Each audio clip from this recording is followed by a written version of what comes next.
In the gray light of early morning, a quiet cul-de-sac in the outskirts of Sacramento is suddenly fractured by the low growl of approaching engines. A caravan of unmarked SUVs glides to a stop, their black paint catching the shimmer of the first thin rays. Doors swing open. Heavy boots hit the pavement in unison. The air, still chilled from the night, carries the faint metallic scent of dew on asphalt. Somewhere down the street, a dog barks once, then goes silent. From behind curtained windows, neighbors peer out, their silhouettes just barely visible. The red and blue pulse from concealed police light bars flashes against the glass, painting rooms in momentary bursts of warning color. Every few seconds, the muted voice of a team leader cuts through the tension, issuing clipped commands that the rest follow without hesitation. On the third vehicle's right side, a woman in tactical gear steps forward, one gloved hand resting on the grip of her holstered sidearm.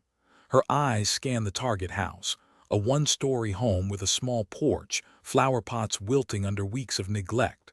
The porch light is still on, casting a pale cone over the chipped welcome mat. Inside, a figure moves behind frosted glass. The team closes in. The door opens a crack, a voice muffled but uneasy asking what's going on. In seconds, the door is pushed wide.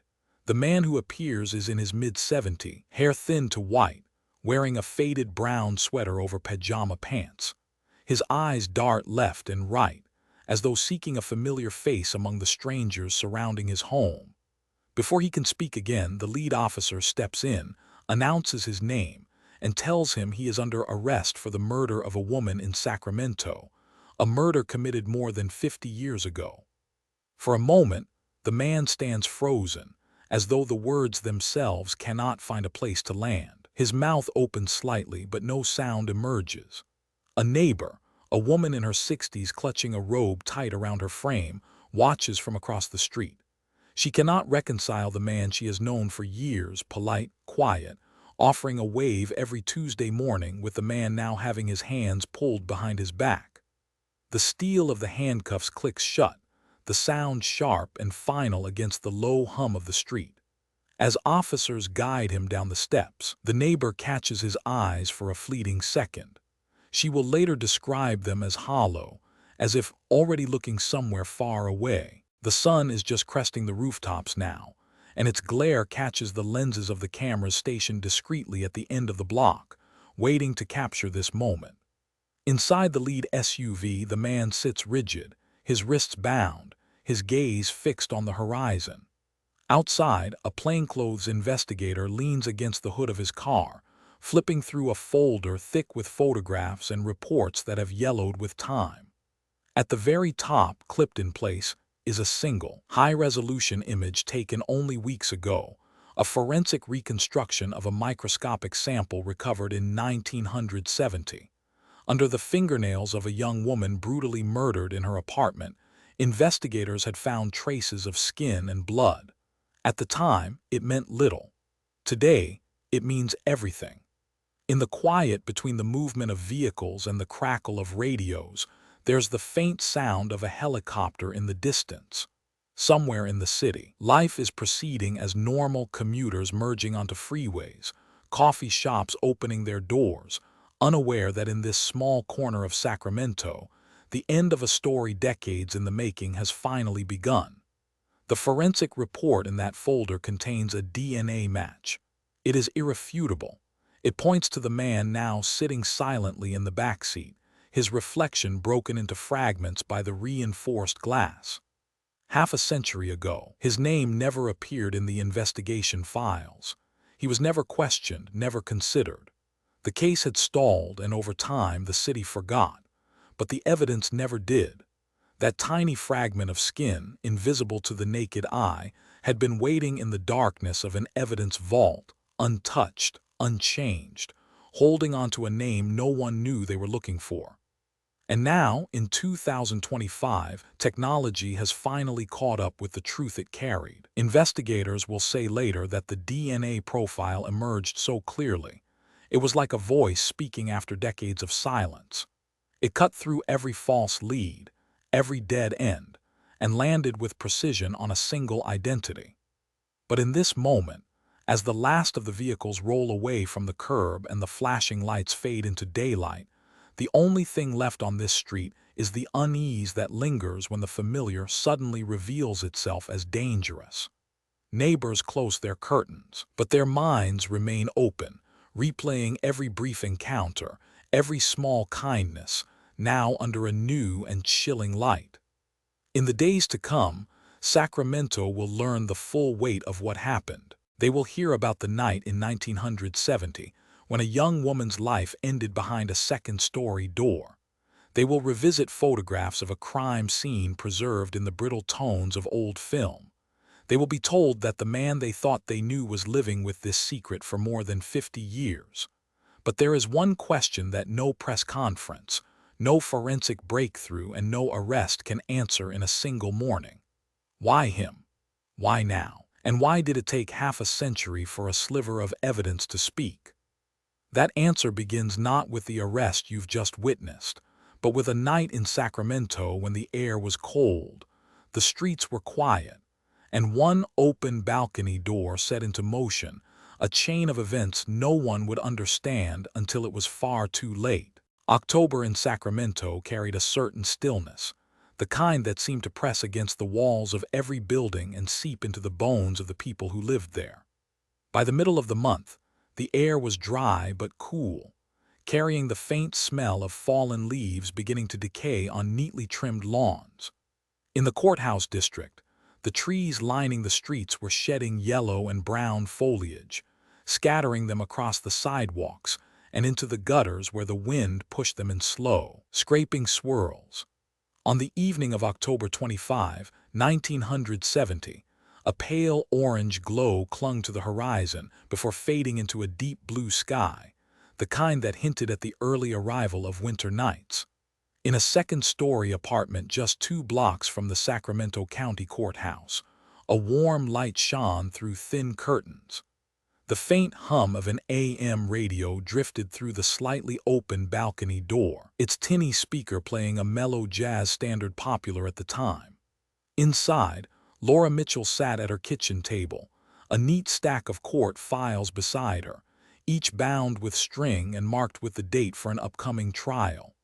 At 28, she had built a reputation in the courthouse for her precision and quiet efficiency, the kind of clerk who could spot an error in a deposition before the attorney had finished reading it aloud.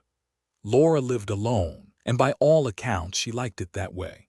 Neighbors described her as polite but reserved, the sort who exchanged greetings in the hallway without offering much more. Her friends said she kept her personal life light, preferring the comfort of her apartment and the company of books over the noise of downtown nightlife. That Sunday night was meant to be no different, a quiet evening of work in preparation for the next day. At 10:45 p.m., a neighbor in the building directly across the courtyard noticed Laura's balcony door still open, sheer curtains swaying gently in the breeze. He thought little of it. Sacramento evenings in October were mild, and many residents left their windows open to let the cool air in. But around 11 p.m., another tenant on the same floor reported hearing faint, deliberate footsteps on Laura's balcony. Not the quick rhythm of someone stepping outside for fresh air, but slower, more measured, as though each movement was testing the space. She assumed it was Laura herself, perhaps stepping out to adjust something, and didn't think to look. What happened next would remain obscured by time and silence for decades. The AM radio kept playing, oblivious to the change in the room's atmosphere. Somewhere between the stacks of court files and the open balcony door, an intrusion took place, one that began with proximity and ended in violence. By Monday morning, the courthouse was preparing for a full docket, and Laura's absence was immediately noticed. When she failed to arrive by 9 a.m., her supervisor called her apartment. The phone rang unanswered. By 9:30, the building's manager, carrying a spare key, knocked on her door. The knock echoed through the hallway, unanswered but heavy with the awareness that something wasn't right. When the door swung open, the air inside was cool but tinged with the metallic tang of fresh blood. Sunlight streamed in through the balcony door, casting bright rectangles across the living room floor and into the kitchen.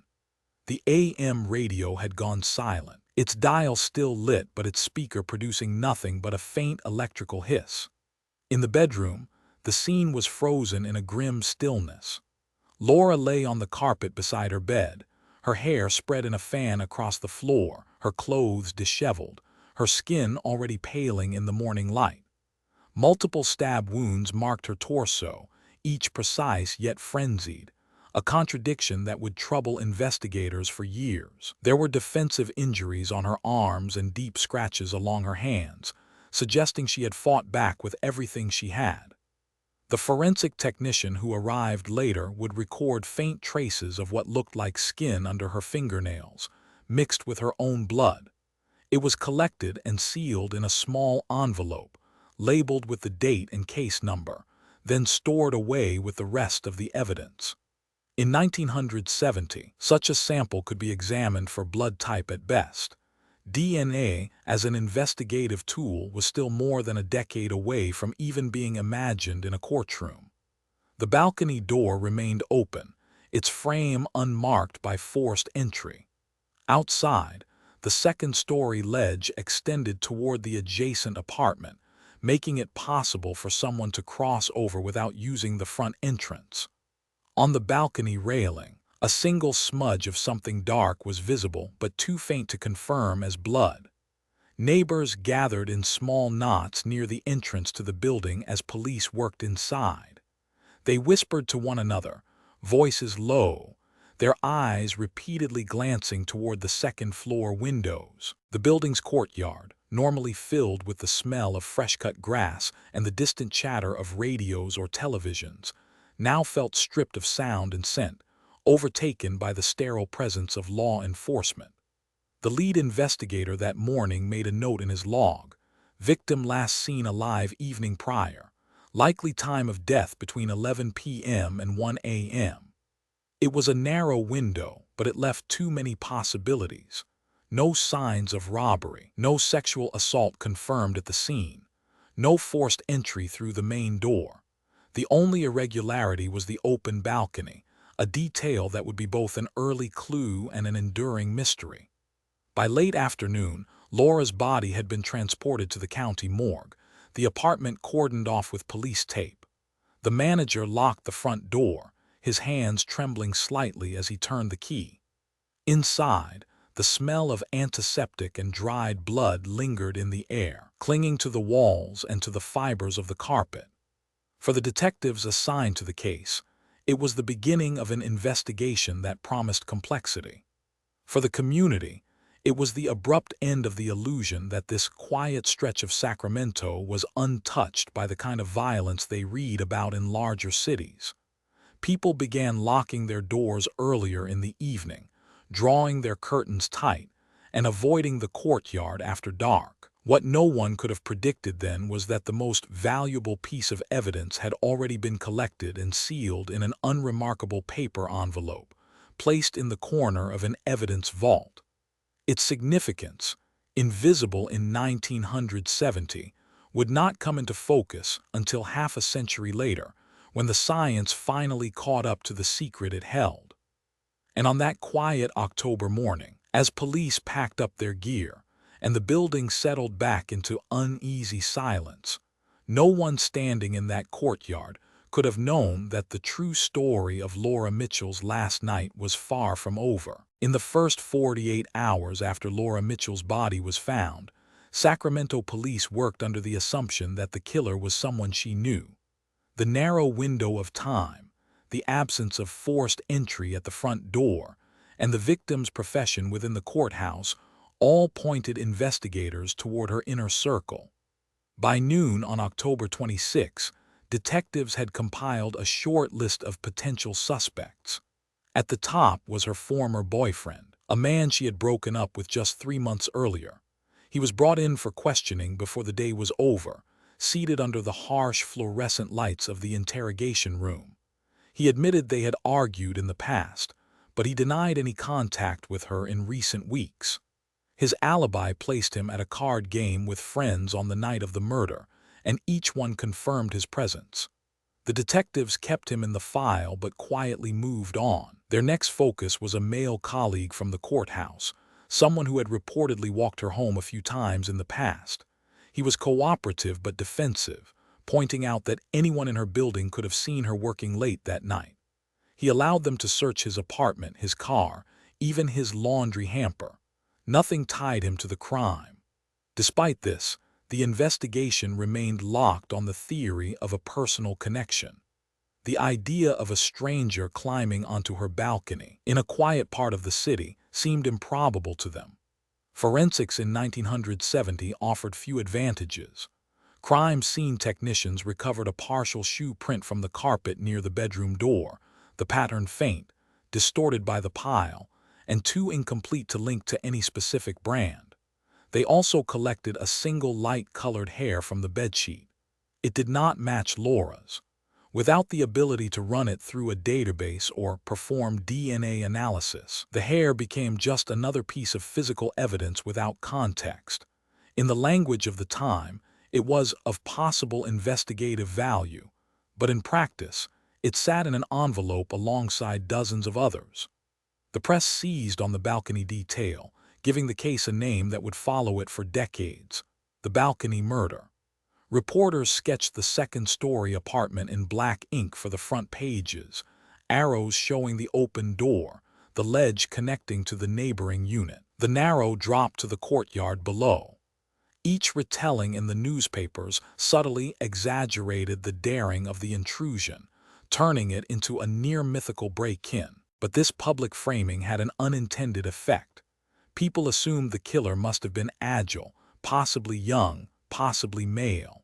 It was an image that narrowed the scope of the search and reinforced the police's early focus on certain profiles while ignoring others. Behind closed doors, the forensic team faced a more damaging problem. The biological evidence collected from under Laura's fingernails was stored according to standard procedures of the day, sealed in paper envelopes and kept at room temperature in a secure cabinet. In the absence of climate control, small fluctuations in temperature and humidity over the years would later degrade the quality of that material. At the time, no one foresaw a future in which such a sample could hold the key to solving the case. To the detectives in 1970, it was a backup detail, not the cornerstone it would one day become. As weeks passed, the investigation began to lose momentum. Detectives re-interviewed neighbors, asking again about noises, about lights, about anyone unfamiliar in the courtyard that night. The responses were the same. No one had seen a stranger. No one had noticed anything suspicious apart from those unconfirmed footsteps on the balcony. Without a confession, without a weapon, and without new evidence, every lead circled back to the same dead ends. Internally, there was tension in the department. Some younger officers believed the case demanded a broader net, door-to-door canvassing in surrounding blocks, questioning transient populations, comparing the method to similar crimes in other counties. The older detectives resisted, arguing that expanding the search without probable cause would spread resources too thin. This divide created a subtle paralysis, where neither approach was pursued with full force. By January 1971, public interest had cooled. The local paper moved the case from the front page to a small column on the second, noting that no new developments have emerged. Within the courthouse, whispers about the murder faded into the background noise of daily business. New cases, new trials, new crimes took their place. For the Mitchell family, the silence was unbearable.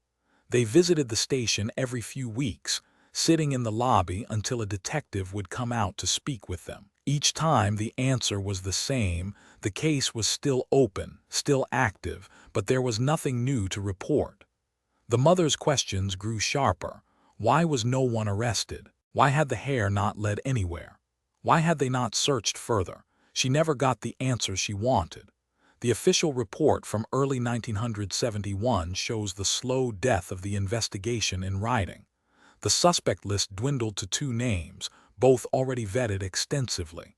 The evidence inventory remained unchanged. No additional witnesses came forward. A final note from the lead detective reads simply, "All available leads exhausted, pending further information."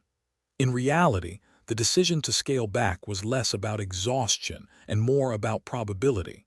Without a new break, the likelihood of solving the crime diminished with each passing week. Homicide detectives were reassigned to fresher cases with better odds. The balcony murder file was placed in a brown cardboard box, its label handwritten in black marker. It was carried to the records room and slotted into a metal shelving unit alongside dozens of other unsolved cases. The air in that room was dry, tinged with the faint smell of dust and paper. The box sat there, motionless, as years would pass. In its depths lay photographs beginning to fade, typed reports with ink smudged from hasty signatures, and an unremarkable paper envelope containing the scrapings from beneath Laura's fingernails. That envelope, like the rest of the evidence, was out of sight, out of mind. By the spring of 1971, the Mitchell family stopped visiting the station as often. The quiet acknowledgement had set in the case was no longer active. Sacramento moved on. The second-story apartment was eventually rented to a new tenant. Neighbors who had spoken to police stopped mentioning the murder in casual conversation. But evidence does not move on. It waits. It waits in silence, in forgotten storage rooms, surviving on the chance that one day, technology or luck will breathe life back into it.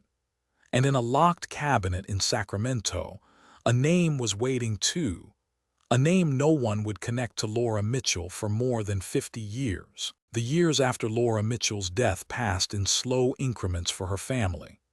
Every birthday, every holiday, every family gathering was marked by an empty space at the table and the knowledge that her killer had never been found.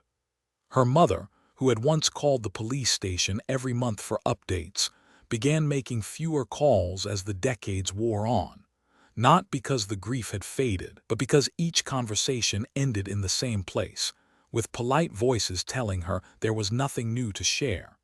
By the late 1980s, her voice had grown softer on the phone, her questions shorter, her pauses longer. She died in 1991 without ever learning who had taken her daughter's life. The apartment building where Laura lived never recovered from its sudden infamy. Word traveled quickly among renters in Sacramento, and the complex developed a quiet reputation as a place to avoid. Units that came available sat vacant for months, their empty windows reflecting the seasonal changes outside, spring blossoms giving way to summer glare, then the brittle yellow leaves of autumn, each cycle passing over rooms that no one wanted to enter.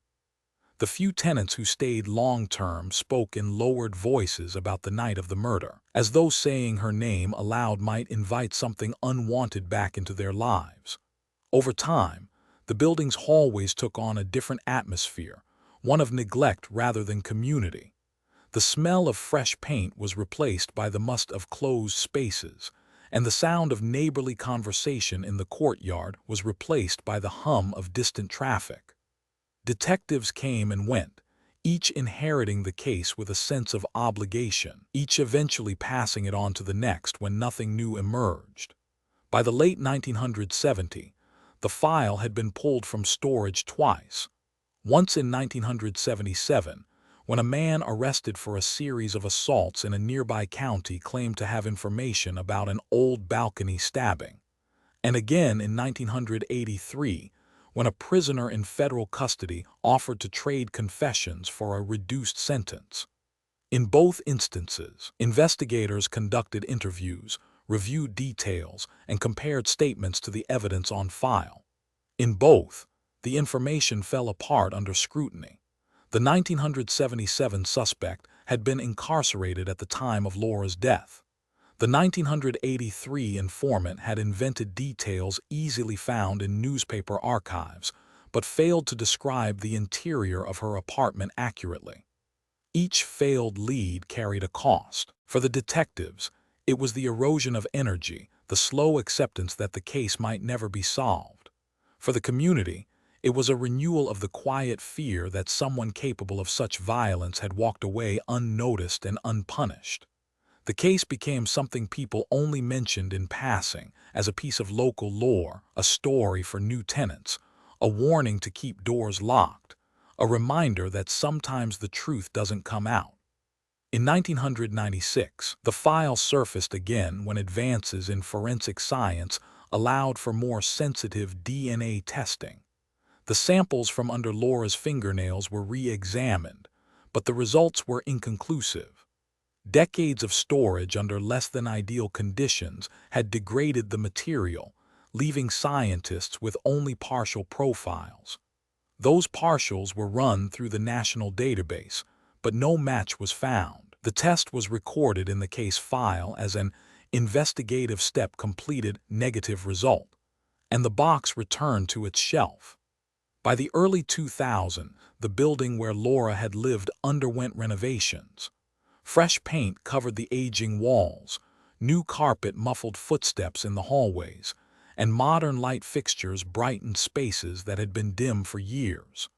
But for the families who had lived there in 1970, no cosmetic changes could erase the memory of the night she died. The second-story apartment remained a point of subtle avoidance, even when new tenants moved in unaware of its history. In 2010, another lead surfaced when a retired federal investigator contacted Sacramento police. He believed a man he had once surveilled for a series of burglaries in the Bay Area might have been in Sacramento the weekend Laura was killed. The man fit the general age and build described by one witness who had heard footsteps on the balcony, but cross-referenced travel records placed him hundreds of miles away at the time. The lead collapsed within days. For the Mitchell family, these cycles of hope and disappointment became familiar. Each time a new detective called, they braced for the possibility of closure, only to feel the same quiet letdown when the call ended. The frustration was not just that the killer had evaded justice, but that so much of Laura's life, her habits, her routines, the small details that made her unique, had been reduced to bullet points in a file. Then, in 2015, the case shifted. Detective Marisol Vega, a recent transfer to the cold case unit, was assigned Laura's file as part of her new caseload. She approached it with the methodical patience of someone accustomed to starting at the beginning. She read every page, examined every photograph, and reviewed every interview transcript, even those that other detectives had long since dismissed. One night, sitting alone in the unit's file room with the dim hum of the building's air conditioning in the background, Vega noticed something in an early witness statement that didn't align. A neighbor had told police they heard Laura's AM radio playing at a specific time, just before 11 p.m., and had made a point to mention that the program changed from music to a late-night talk segment. Yet in a separate statement, another neighbor recalled hearing music from Laura's apartment closer to midnight. At first glance, it seemed like the usual fog of memory. But Vega knew that in 1970, most local stations kept strict programming schedules, and a time discrepancy could mean something else entirely. She marked the page with a sticky note and wrote a question to herself. 2 witnesses, 2 different times. Why? It was a small detail, easy to dismiss, the kind of inconsistency that had been overlooked before. But Vega understood that in cold cases, progress often began with something that didn't fit. A detail buried in conflicting testimony could be a key, especially if it pointed to a window of opportunity that no one had previously considered. Outside the file room, the city had moved on from the murder long ago. The courthouse was busier than ever, the apartment building now home to tenants who had never heard Laura's name. But inside that room, under the flickering fluorescent light, one detective was beginning to see the case in a way no one else had, and the question forming in her mind was not just about time. It was about whether the music that night had been playing for Laura at all. Detective Marisol Vega knew that reopening a case this old meant accepting the weight of every failure that had come before her. She started with the evidence index, tracing her finger down the list until she reached the small paper envelope marked fingernail scrapings. It had been collected on the morning of October 26, 1970, sealed, catalogued, and stored. Decades of heat, cold, and fluctuating humidity had likely weakened whatever biological material it once held. But with the right technology, even fragments could speak. Vega reached out to a private forensic laboratory known for pushing techniques beyond what most public agencies could afford. The lead analyst suggested a method rarely applied to samples this old: YSDR analysis, a process that isolates male-specific genetic markers. It was a gamble. There was a chance the sample would yield nothing but degraded strands too damaged to interpret. There was also the possibility that what it revealed could finally name the man who had stepped onto Laura Mitchell's balcony that night. The lab's sterile room smelled faintly of ethanol and ozone, the air cool and dry to protect sensitive equipment. Vega stood behind the glass wall of the observation area, watching as a technician in a white coat opened the envelope with careful precision. Under magnification, the material looked like dust. The technician worked in silence, the only sound the rhythmic click of instruments and the faint hum of a filtration system. Days stretched into weeks as the sample went through extraction, amplification, and analysis. Then, in an email sent at 7:12 a.m. on a Monday, the lab confirmed it. A complete male DNA profile had been recovered. It was clean, uncontaminated, and ready to be compared against the National CODIS database. Vega held her breath as the system searched millions of profiles in law enforcement records. No match. The man's DNA was not in any criminal database in the country. A dead end for some detectives. But Vega knew the absence of a match didn't mean the trail had gone cold again. It meant she would have to take the longer path: forensic genealogy. Using the YSDR markers, the lab began building a genetic network, identifying distant relatives whose DNA had been voluntarily submitted to public genealogy sites. It was a slow, meticulous process, tracing lines of ancestry backward through generations, linking second cousins to third cousins, filling in branches of a family tree that spanned continents. The breakthrough came from a single branch, a cluster of individuals with deep Irish ancestry, their family records showing a migration to California in the late 1940s. One family in particular had lived in Sacramento in 1970, just blocks from Laura's apartment. Vega followed the paper trail: property records, birth certificates, old employment files. It led her to the most surprising connection yet. A retired county sheriff's deputy, still living in the area, was a close genetic match to the unknown profile. His relationship to the source of the DNA was distant, but it placed the killer within a very specific family circle. It was the kind of finding that made investigators uneasy. The retired deputy had never been connected to the case, but his career and position meant that, at some point, he could have influenced the original investigation. If the killer was a relative, it was possible, even likely, that bias, whether conscious or not, had kept that person off the suspect list. Vega kept the discovery quiet, looping in only her immediate supervisor and the lab. She knew the implications of suggesting that law enforcement, even decades ago, might have overlooked or shielded someone connected to one of their own. The genealogical tree was mapped in greater detail, narrowing the field. By late summer, it came down to 3 men, all in their 70s, all with Sacramento ties in 1970. 2 were ruled out quickly. One had been overseas in military service during the time of the murder, the other in a hospital recovering from surgery. That left a single name, one that had never appeared in any investigative document over the past 45 years: Thomas Keating. Keating had been 25 in 1970, living in an apartment complex across from Laura's building. He had worked as a maintenance laborer, a job that would have given him access to tools, ladders, and the knowledge of how to move quietly through residential spaces. His name was absent from every police report, every witness statement. No one had ever questioned him. Vega pulled his employment history, noting that he had left Sacramento abruptly in early 1971, moving to Oregon, where he stayed for the rest of his life. Public records painted a picture of an ordinary man, steady employment, marriage, children, eventual retirement. There was nothing in his official history to suggest violence, but the DNA told a different story.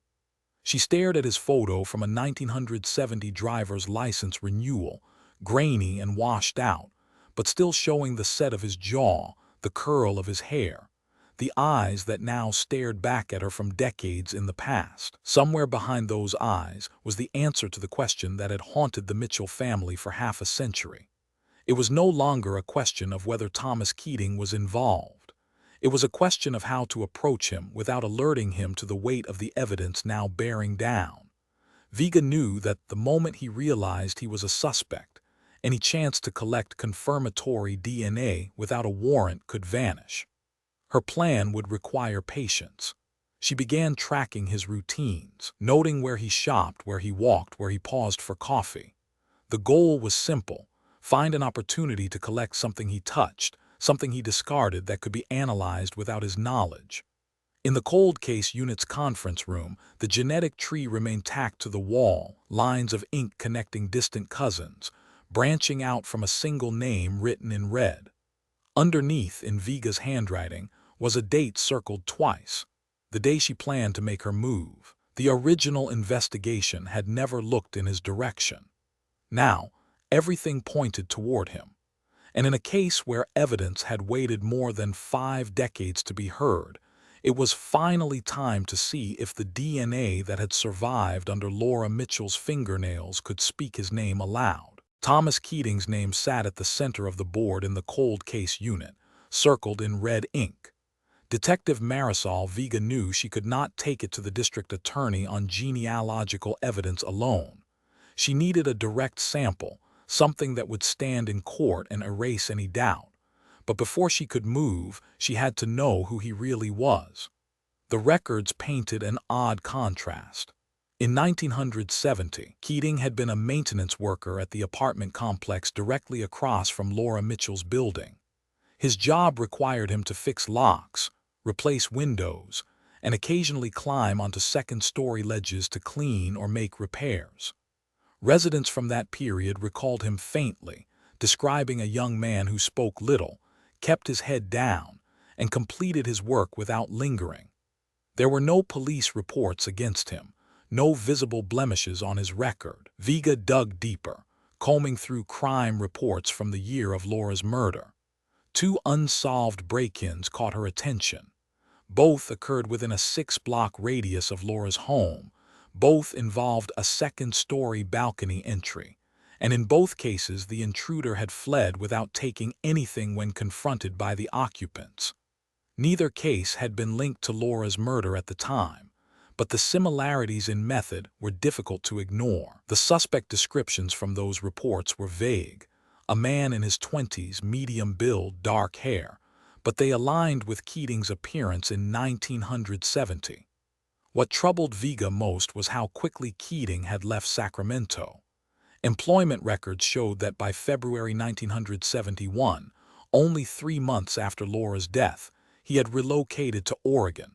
From then on, his life appeared almost unnervingly ordinary. He married, had 2 children, and stayed with the same manufacturing company for over 30 years until retirement. Neighbors in Oregon described him as dependable, quiet, the type to shovel snow from the sidewalks of elderly residents without being asked. He also volunteered. In the late 1990s, he joined a faith-based construction group that traveled to small towns to build homes and community centers. In one archived newsletter from the group, Vega found a photograph of Keating standing beside another volunteer. The caption named him Michael Mitchell, Laura's older brother. The realization tightened something in her chest. The 2 men had spent weeks working side by side, building a playground for children in a rural Oregon town. Michael had shaken the hand of the man who, decades earlier, had stood on his sister's balcony. Vega considered the psychology of it. Some killers avoided any connection to the victim's family. Others, especially those confident they would never be caught, drew closer, taking satisfaction in their invisibility. Whether Keating's involvement in that project was coincidence or calculation, she could not yet say. But the image of them together, the grieving brother and the hidden suspect, was a reminder of just how completely Keating had blended into the fabric of ordinary life. To move forward, Vega arranged discreet surveillance. For days, an unmarked vehicle watched Keating's routines. Morning walks to a small park, grocery runs, the occasional stop at a coffee shop. He was careful in ways that might have seemed unremarkable to anyone else, never littering, always placing any trash directly into public bins, often carrying a reusable water bottle instead of disposable cups. She needed something he would discard without thought. On the sixth day, he sat on a park bench under a stand of maple trees, sipping from a plastic water bottle he had purchased from a nearby kiosk. He read a newspaper for nearly an hour, occasionally glancing up at children playing on the swings. When he finished the bottle, he capped it and set it beside him on the bench before standing and walking away. Vega's team moved in minutes later, collecting it with gloved hands, sealing it in an evidence bag. The bottle went straight to the lab. Technicians swabbed the mouth of the bottle, the rim of the cap, the grooves where saliva might have transferred. The wait was shorter this time, 2 days. On the afternoon of the second day, Vega received the call. The voice on the other end was calm, but the words carried weight. The DNA from the bottle matched with complete certainty the male profile recovered from under Laura Mitchell's fingernails. 52 years of uncertainty collapsed into a single line on a lab report. Match probability, 1 in 1, 5 quintillion. There was no longer room for coincidence, no plausible alternative explanation. The same man who had walked the park in quiet anonymity was the man who had stood in Laura's bedroom on that October night. Vega printed the report and placed it beside the old crime scene photographs. The juxtaposition was almost surreal, a grainy black and white image of a young man in a work shirt, and a crisp, color photo of an elderly man in a zip-up sweater holding a grocery bag. Decades apart, but the same genetic code, the same unbroken thread from crime to capture. The arrest would require timing and precision. Keating had lived a long time with his secret. She could not predict how he might react when it was finally confronted. But the certainty was there now, written in data that no courtroom could dismiss. And as the plans took shape, Vega could not ignore one last question. After all these years, would he admit what he had done, or would the truth have to be pieced together without his voice at all? The interrogation room was quiet enough to hear the faint buzz of the fluorescent lights overhead. Thomas Keating sat in a metal chair, his back straight but his shoulders slightly hunched forward. The table between him and Detective Marisol Vega was bare except for a single folder. Inside was the lab report, the one that connected him, beyond any statistical doubt, to the DNA recovered from beneath Laura Mitchell's fingernails in 1970. Vega placed the folder on the table without opening it. She leaned back in her chair, studying him. His hands were folded neatly, fingers intertwined, as though he were holding them together to keep them from trembling. For 4 minutes, neither of them spoke. Keating kept his gaze fixed on the table's surface, his breathing slow and measured, his eyes blinking at long intervals. The silence stretched, deliberate and heavy. When he finally looked up, his voice was low, almost flat. She wasn't supposed to be there. The words hung in the air, neither a confession nor a denial, but the first crack in a wall he had maintained for over half a century.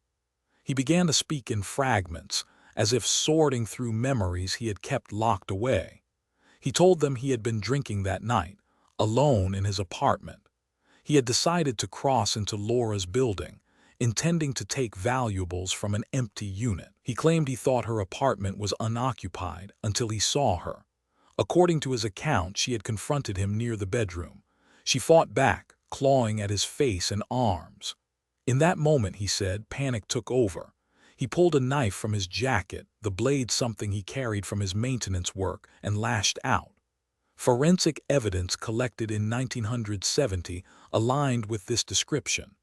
The defensive wounds on Laura's arms, the pattern of scratches along her attacker's forearms, and the depth of the stab wounds all supported a sudden escalation rather than a prolonged assault. The DNA under her fingernails was consistent with a desperate struggle, her final act leaving behind the only trace that could one day name her killer. Vega listened without interrupting. Keating's tone never shifted, even when describing the moment he realized she was dead. There was no visible remorse, no hesitation. Psychologists later noted that his account reflected a classic opportunistic offender, someone without a fixed plan for violence, but with a willingness to use it when confronted. The alcohol may have lowered his inhibitions, but the underlying traits, risk-taking, control over his own narrative, and the ability to compartmentalize, were long-standing. Then came a detail that had never been in the case file. Keating admitted that several days after the murder, he returned to the scene. He stood on the grass in the courtyard below Laura's apartment and looked up at the balcony. He said he wanted to see if anyone could tell. In 1970, a neighbor had reported seeing an unfamiliar man doing exactly that, but the statement was dismissed as unreliable. Hearing Keating describe it now, with no knowledge of that old witness account, locked the moment into the timeline with unsettling precision. Vega asked him why he had left Sacramento so quickly afterward. He said he could feel the investigation pressing in, even though no one had questioned him. It was just better to start over somewhere else, he said. He offered nothing further about his decades in Oregon, except to acknowledge that he had thought about that night often. When the interview ended, he was booked on a charge of first-degree murder. The arrest made headlines across Sacramento, reviving a case that had been silent for so long that most residents under 50 had never heard of it. At trial, prosecutors laid out the forensic evidence in painstaking detail. They showed the jury how the DNA profile had been extracted, how the genealogical search had narrowed to Keating, and how the discarded water bottle had confirmed the match. They projected photographs of Laura's apartment, the balcony, the envelope of fingernail scrapings stored for decades in the evidence vault. Each piece built toward the moment the lab report was read into the record. Keating's defense offered no alternative explanation for the DNA, focusing instead on his age, his health, and the claim that the killing had been the result of fear rather than intent. The jury was unmoved. On the final day before sentencing, the judge invited Keating to speak. The courtroom was silent as he rose. He looked toward the Mitchell family seated in the front row. His expression did not change. He said nothing. No apology, no explanation beyond what he had already given. After a few seconds, he sat back down. The family left the courtroom quietly, their steps measured, their faces unreadable to those watching. Outside, the autumn air was cool, and the courthouse steps were lined with reporters. But the Mitchells moved past them without a word, carrying with them the truth they had sought for decades, and the silence of the man who had taken so much from them. And in the end, that silence seemed to speak louder than any confession ever could. When the verdict was read, the courtroom seemed to exhale as one. For the Mitchell family, it was the first time in more than 50 years that the question of who had killed Laura was no longer met with silence or speculation. Outside the courthouse, the air was cool and sharp with the scent of rain on concrete. Reporters clustered near the steps, their microphones catching fragments of statements from officials. The family kept their distance, moving together in a tight formation toward the waiting car. In the days that followed, the headlines framed the case as a triumph of persistence and science. For Sacramento law enforcement, it became proof that forensic genealogy could do more than solve current crimes. It could reach back into history, past every failed lead and false start, to pull a name from the shadows. Funding was approved for dedicated genealogical analysis in the cold case unit. Other families, still living with unanswered questions, began calling in, asking if their cases could be next. But for Laura's relatives, justice was complicated. At a small gathering in her sister's home, they spoke quietly about the trial.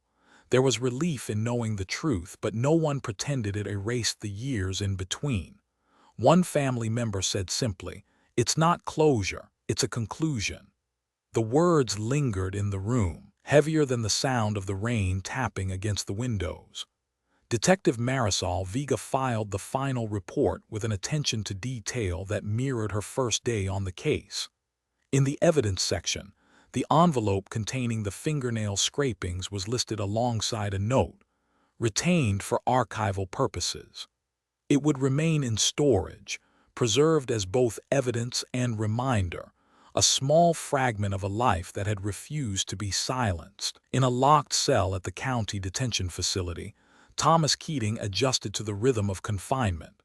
The clang of metal doors, the echo of footsteps in narrow corridors, the faint scent of disinfectant, all of it replacing the quiet suburban mornings he had once taken for granted. If he thought of the balcony, or the woman who had fought him there, he gave no indication. The image of that balcony remained fixed in the collective memory of the investigation. In archival photographs from 1970, it stood open to the night, sheer curtains lifted by a breeze, a rectangle of darkness beyond. Now in the mind's eye it merged with another image, the heavy steel door of a prison cell swinging shut, its lock engaging with a hollow, resonant click. For half a century, a sliver of skin under a young woman's fingernail held a name. All it needed was time.